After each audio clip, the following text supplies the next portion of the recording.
Another day, another ReZero content. This is Book of the Dead from Echidnut. I can't wait for him to rate it 10 out of 10. I will say though, this episode I think was really fun. I think the Typhon backstory was probably the most impactful to me. The Shala stuff and the Sacred was kind of fun, and then the last stuff with Reed, pretty funny. Let's see. What up, weebs? Happy ReZero Day. What up, weebs? What up, weebs? What up, weebs? What up, weebs? Them titties be moving. Happy ReZero Day. I hope you guys enjoyed the last slice of life episode in the entire anime. This episode also had... Really? I mean, a lot of people just been saying when's shit gonna happen, right? Looks like shit's gonna happen next week onwards. Virtually zero cut content, but still a lot of new information we can analyze, as well as some new Shala scenes we can analyze later. Typhon's backstory was probably my favorite part of the episode. Yeah. In case you forgot, her authority of pride was extremely overpowered. She could just insta-kill people by judging them as sinful. I used to think she had to touch you, but apparently now it's a ranged attack, and I'd love to see what... It's crazy. You just have to ask. Only people that can, you know, defy this are truly insane people like Betelgeuse, or some people that's so delusional like Regulus, right? It's if you're a normal human being, you stand no chance. Even if you are a supreme human being, I don't think you would still stand a chance. Now it's a ranged attack, and I'd love to see what would happen if she used it on Reinhardt. Typhon's judgment scale, though... Are you a sinner? I think Reinhardt would say yes. Internally. I think he himself is so burdened with being the strongest, but you know how he's so self-deprecating too. There's a lot of moments where he finds himself lacking even though everyone idolizes him. And Subaru is one of the few people that actually sees him for like a human being and as a friend. So that insecurity, I think, alone would cause Reinhardt to collapse. But that is assuming there's no divine protection that would prevent this authority from happening. Now, we know that authority is pretty much triumph anything, right? I don't think divine protections can keep up. I don't know, but assuming Reinhardt doesn't have some bullshit blessing divine protection that would counter that, I don't know. If Reinhardt had a development where he truly acknowledged the title of hero, a very solemn title, which is also kind of sad, like you're just a hero and that's all you'll ever be. If he actually just embodied that, then I don't think he could really see himself as a sinner because he's here to just be a hero, if you know what I'm saying. Is based on if someone feels guilty about something, but the problem is everyone is a sinner and everyone feels guilty about something. For example, there was this one time when I took a shit at a girl's house and clogged her toilet, and instead of fixing it, I just left and said it wasn't me, so... You didn't even try? You didn't even try. No plunger, no nothing. You just never see her again. Delete her, block her on all social media. Her parents had to unclog it later, and she got in trouble for having a guy over because I guess they knew it was way too big of a dump for a mere woman to produce. But the point is, I did feel... A mere woman, by the way. Oh man, that's like a double whammy. So the girl now knows that you shit in her toilet and just left, and now she's getting caught. Dude, that's fucked. That's messed up. Like, honestly, this is gonna sound disgusting. If there was no plunger or nothing and it just stuck, I might start digging. I might start digging with my hands and try to get a plastic bag and scoop the poop out of the toilet and put it and throw that shit outside. Listen, it's disgusting, but having someone else see that filth, I don't know. I would rather dig. Yeah, I gotta. Oh man. Guilty for doing that. I don't regret it, but I also don't think a death... You don't regret it? Point is, I did feel guilty for doing that. I don't regret it, but I also don't think a death sentence would be a fitting punishment for the... No, I don't think so either. You don't regret it though? You don't regret leaving your fucking girl's place? You just took a shit at her place and she got... You don't regret it? The only regret is that I didn't eat enough food the night before. I wish I could have fucking clogged that shit up even higher, bro. That's the only regret. For doing that. I don't regret it, but I also don't think a death sentence would be a fitting punishment for the crime. Typhon's problem was that she didn't distinguish between sins. The worst sin ever would still receive the same punishment as a minor inconvenience. And that's why it's so terrifying for a child to have this power. This child that has no nuance of what is actually good and bad, only sees things in absolutes, and there is no proportionate punishment. It's just death, no matter what. Every human would just die like that. Only the truly fucked and despicable people that really convince themselves that they're not sinning and that everything is for, you know, a greater cause, like Betelgeuse or something, right? For Satala. But those people, just based off of these third-party normies, we would see that they are sinners. They're bad people. But again, it's a very twisted system. I just wonder how the power activated. Because, like, she just had, like, a realization when she was talking to her dad. And the dad, honestly, might have fucked up by not crashing out on the daughter when she broke the little jar, right? The dad said, hey, girl, shit happens. People make mistakes. And as long as you apologize, you acknowledged it, that's what that matters. But how do you take those words? Those words of almost like a second chance, right? Like you confessed your sins. Like, did the dad kill Typhon? Like think about it. The dad literally forgave her. The dad's like, shit happens. You confessed. That's good. Good job, girl. She takes that, and now she passes judgment on others and it just kills them. And it's just like, what? What kind of twisted fucking perception is this? How does she even activate it? What is this green aura? How did the witch factor, did the witch factor already exist, right? Wonder what the prerequisites are. Because it might not just be just the event that we saw. There might have been things already set up in the past that we just haven't even seen yet. And because of those setup things and the prerequisites, and then this moment of realization, maybe that was the, you know, the chemical reaction that creates this witch. Punishment as a minor inconvenience, and that's what made her so dangerous, hence why they Drowned. built an entire city just to trap and kill her. Anyway, I guess Subaru just basically lived. I wonder why Subaru found the book for Typhon first though. Why? Just coincidence? Luck? Because there's gonna be other witches in here. I'm assuming Satala won't be, because technically she's not really dead, but other witches would be in here. But he met Typhon first. Could it have to do with Pristella? The fact that we were just there, some sort of proximity. I doubt it. But that flashback again, so good. I loved it. I need more witch backstory. Trap and kill her. Anyway, I guess Subaru just basically lived through Typhon's entire life by reading her book, and Julius was able to read one as well. By the way, remember the name Balleroy Temiglyph. Okay, so he was able to read it. I thought that he was just shocked at the name, but didn't see the content of the book. I thought only like Subaru could read the book or something, but no. Book of the Dead. Dead people, updated. They can read it. Make sure you don't forget that name because it will be very important in about 7 years. But yeah. Sure. Maybe it's relevant in Wallachia. I mean, it is going to be because it's literally referring to one of the generals, right? Yeah, the Books of the Dead are books that let you experience the lives and memories of dead people under only the one condition that you had to know them personally. Now, I'm not sure exactly how it works because let's say I read the book. Okay. That makes more sense of like why others couldn't read the books. They have to know them personally. And they have to be dead. Works because let's say I read the book of Kobe Bryant, for example. Yeah. Kobe was a lot older than me, so if I got to live through the entire life of Kobe Bryant, then wouldn't that make me more of Kobe than I am myself? And if that's the case, then do I get the pass? Maybe I'm misunderstanding how the Books of the Dead actually work. Also, do you actually know Kobe or do you know of him? Right? That's another thing. Is this a close friend? Did you actually hang out? Did you talk to them before? What if you were just like an NBA game and you saw Kobe and hey, it's Kobe, nice shot. And Kobe was like Mamba mentality. Is that enough to just be like, are you allowed to read? Because like everyone knows of Witch of Typhon.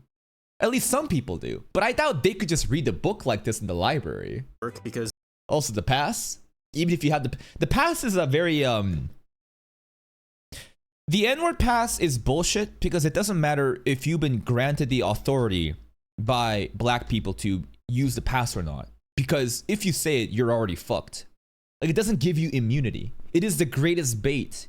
It makes you think you're allowed to say it, then you say it, but so what? No one cares. You said the word. Fuck you, canceled. It's the biggest trap. I feel like Subaru and Julius recovered pretty fast for experiencing another person's entire life, so maybe it just gives you more of like a summary of their life. Julius was shitting his pants though. I think just off of the name, I don't know. Maybe we could equate to Subaru being so mentally, his fortitude is so fortified due to so many iterations of experiencing hell. Just gives you more of like a summary of their life. Regardless, I kinda wish the characters stayed here a bit longer and read some more books. Meili actually raised a decent point about killing people, and it got me thinking. Obviously, this would never happen because Subaru isn't this type of person, but Bring up the Hantavirus, the ship right now. Come on, I know you're trendy, do it. couldn't he technically just kill Shala, read her book, and learn all the secrets of the tower? Never mind. I thought we were going a different direction. I thought he was gonna give the trolley problem. By the way, the boat has landed, so good luck, everybody. Hantavirus, let's go. Just be careful and 40% mortality rate. That's kind of crazy. Kill Shala, huh? It's not as if she's unaware, right? We would love to just to see what the hell is actually going on with Flugel. But then, no more Shala, no more fan service. How about we just do it for one iteration and then kill ourselves? But what if you know, the new spawn point has been established? So Subaru can keep looping. He could just kill Shala and read and then end himself. But that kind of also goes against the straight bet rule, right? That like you can't just abuse this power. You have to just literally try until you literally can't. So I doubt Nagatsuki Tapi would ever even allow such a metagaming of the plot. If her book really allows you to access the entire 400 years of Shala's life, then how many times would you get to watch her pee? I know there's probably billions of books, and it would take forever to find a name that you... Assuming a person would pee on average of 3 to 5 times a day, maybe, right? Average. Let's just go with the nice number of 4. How many days in a year is there? Just multiply by 4. Boom, you got it right there. To actually recognize, but just imagine how much lore we would get. And then times 400, of course. From spending one more episode in here and watching everyone's backstory. Yeah. Who are some dead people? We've got Elsa, hell yeah, Betelgeuse, yeah. Regulus, Theresia. Oh, that'd be good. Jeffrey. Well, huh? No, he's probably still alive. Typhon, Echidnut. There are some crazy conspiracies of the body double. All the witches though, except Satala, right? Minerva, Daphne. Minerva would be crazy because there is a theory that Minerva is actually Amelia's mom. Go check out the season 2 content. It's actually kind of crazy, especially at the end, one of the end of the trials where Minerva pulls up behind Amelia and doesn't allow Amelia to see anything. It's weird. This being Amelia's mom, it's a crazy idea, but like there is enough little dots in the graph to maybe make a line. Minerva, Daphne, Sekhmet, Carmilla, Hector. Hector would be interesting. Sekhmet would be also interesting because of the whole relationship with Volcanica, what's going on with the dragon. Carmilla, Hector, Roswell's A through K, the entire Lagunican royal family. Reinhardt even technically died last season, but I don't know if that counts. And oh yeah, Subaru. Yeah. Does Subaru get a book? Does or he? Maybe he gets like 30 volumes. And what about the other characters that died in each loop? Do those deaths count towards the books as well? I feel like there's just so much we could learn from this library, and I'm also curious, if you guys could read any dead character's book, who would you pick?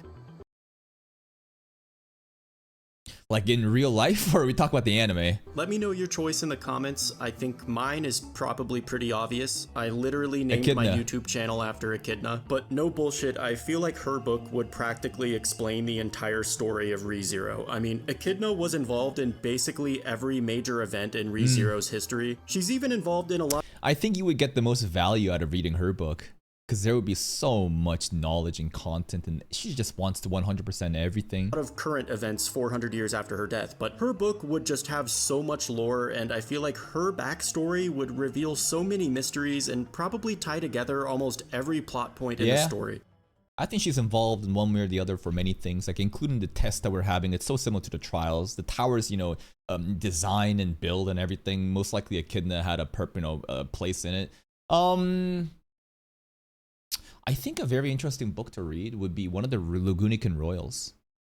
Just because I want to know, like, one of the biggest mysteries is how they all just died, right? Some sort of blood disease, some sort of like they all just vanished. Some Hantavirus got them, bro. Just the Lagunican Royals, though. But except Felt. So it's not really a curse by blood? I don't know. It was something about proximity. I've been theorizing, did Volcanica actually do it? Because a covenant apparently is actually... There is like blood involved. It's like a blood pact covenant thing. And I was wondering, well, you know, Volcanica was there, didn't say the Lagunican family. Who knows, right? That's correct. That's pretty interesting. But I think that's a That's like a very specific thing. And Echidnut's book would be way more valuable. What other dead characters are there that would be very fascinating to learn from? Honestly, I'm not that tempted by Betelgeuse, considering we saw some stuff in the Sanctuary. Obviously, seeing really what happened before that Sanctuary stuff would be cool too. Book of Flugel? But Flugel doesn't die. He just disappeared, right? He can't die, or at least that's what Shala says. Satala is technically not dead. I don't know. Teresia book would be cool too. I think it'd be even more fun if we knew more characters, right, that exist in the light novel beyond just like the anime stuff. Story.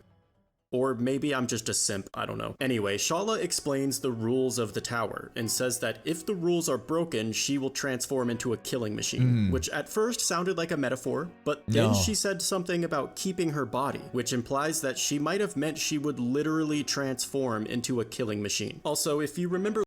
Yeah, I don't know what she meant by that other than some sort of like vessel and soul. Like, yo, and she was like, I get to keep my body? I don't know. Should she have a transformation?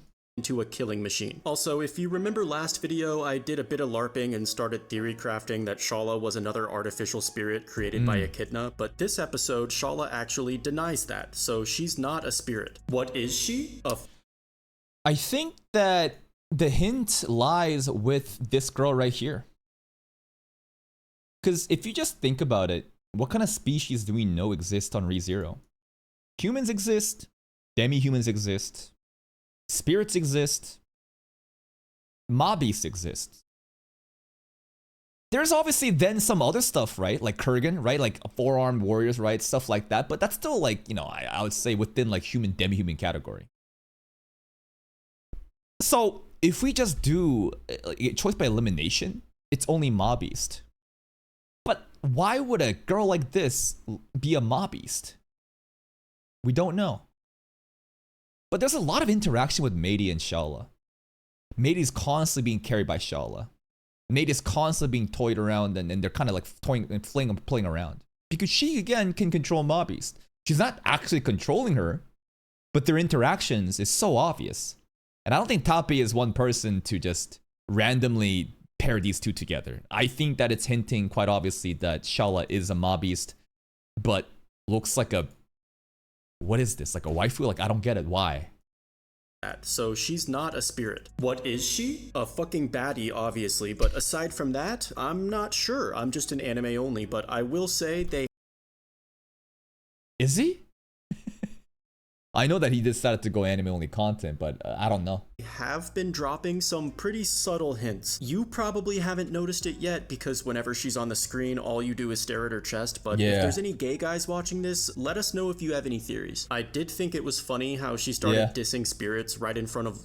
She did. Like everyone here is just somehow using spirits or tied to a spirit in one way or the other. Literally Julius, the spirit knight, Anastasia, who's possessed by a spirit, Beatrice, who is a spirit. Literally a great spirit too. And Yuli is showing so much respect to Byakuya when they first met in Pristel. Remember that? Bro got on one knee and was like, oh my god, a great spirit? Holy, thank you for gracing our presence. And Shala was like, yeah, fuck spirits. Subaru, a spirit user, and Amelia. Do mobbies hate spirits? If they do, then this could be one more thing to the graph of like why Shala could be a mobbeast. Another spirit user. Crunchyroll mistranslated this as fairies, which are a totally different thing than spirits, but spirits are what Shala meant to say here. What was fairies again? Aren't they evil? This was in Sanctuary content in season 2. Specific wording of fairy was actually like bad. Why was it bad? I don't remember. Like I just remember that like fairy was bad, but like why? Who said it? Was this some sort of like story Amelia was told back in the day? Okay, fairy is bad.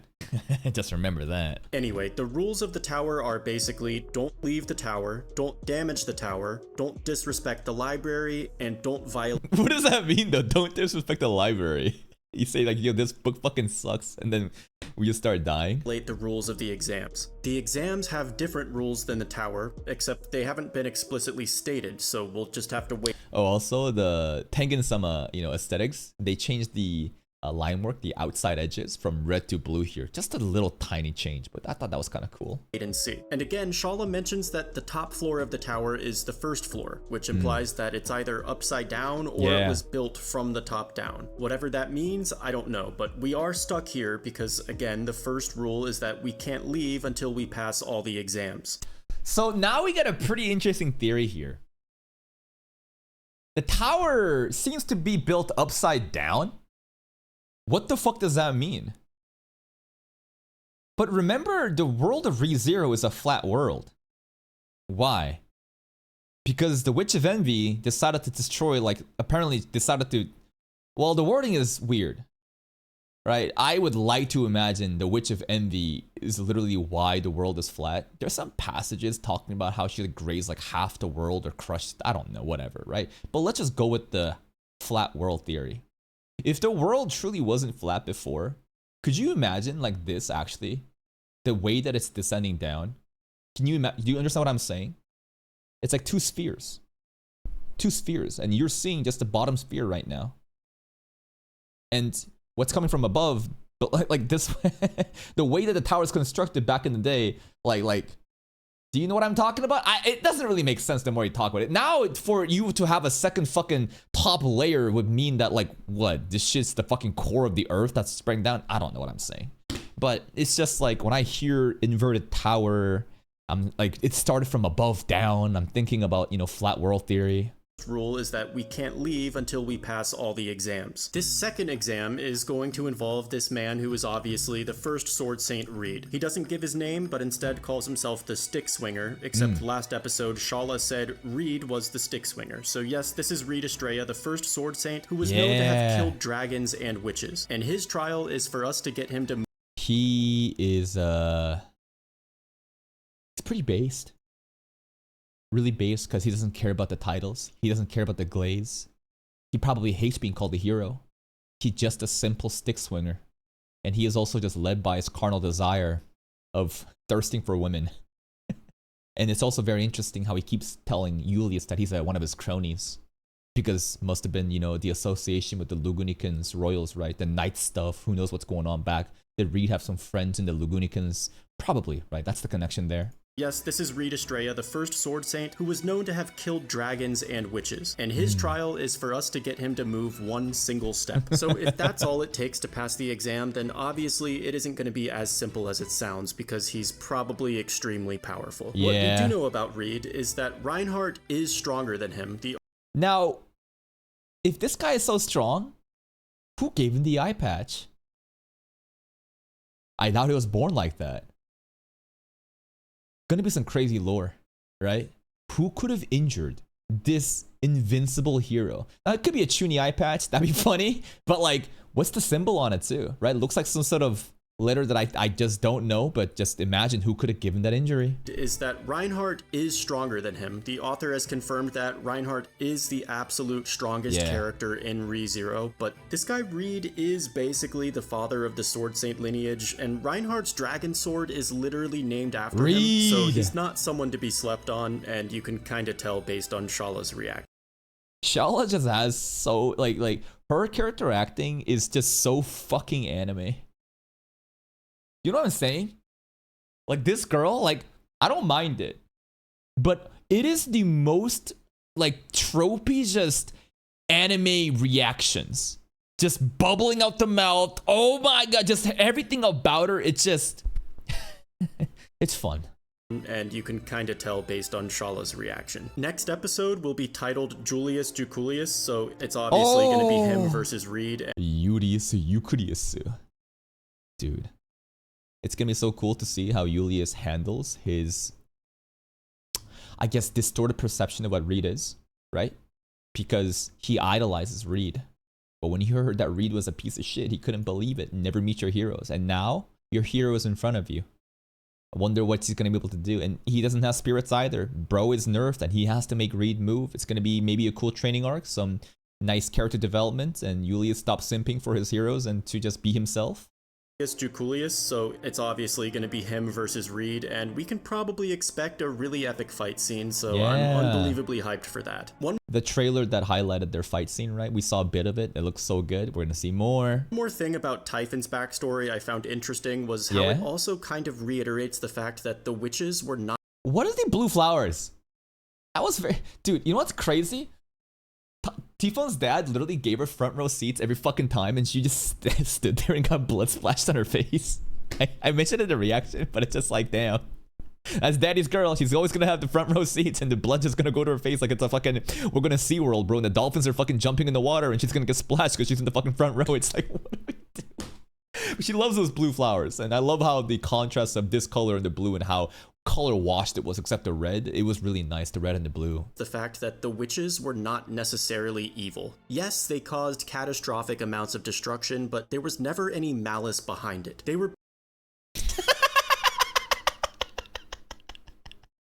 There was never any malice behind it. Next scene. The scene was menacing. Now, malice, right? It's just, you know, it's just the aura's emanating and the scene looked like she is malicious. But again, it's just very... She's retarded. Pardon my language, but that's how it is. This kid has no nuance of reality. She is... It's like giving a baby a nuclear button and saying, hey, save the good people, kill the bad people. In principle, it sounds good.